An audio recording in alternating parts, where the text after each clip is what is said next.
The blue paper we released last year, it's a paper that does go into technical detail, but doesn't go into the specification of the protocol from which you can actually write a client, like a software client. The rationale there was to understand what can be done today or in the very near future.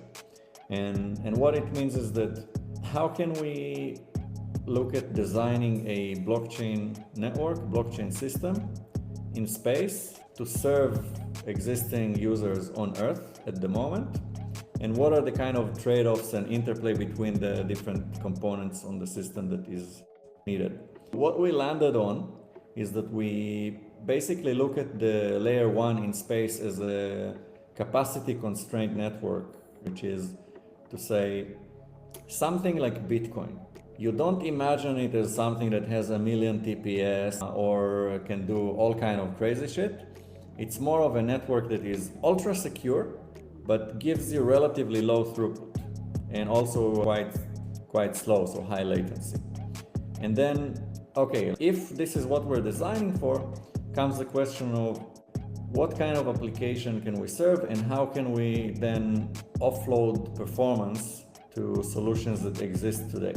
So we basically came up with this two-tier architecture where, very similar to how we have the layer 1 and layer 2 interplay in today's networks, that you have the layer 1 is usually something that is a bit less performant, and then the layer 2s are the ones that are a bit more performant, right? You get the security anchored to the layer 1 and you get the performance outsourced to the layer 2.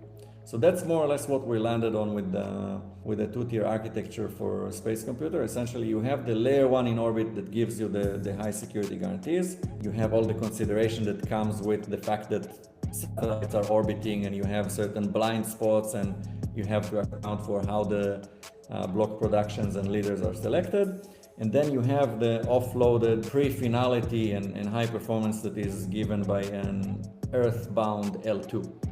So that's kind of, that two-tier architecture, that's the down low of it, I'd say. Okay, cool. Yeah, man. I remember reading the blue paper and being like, damn, I don't quite understand it from a technical standpoint, but that's just me. But just thinking like, fuck, this is cool.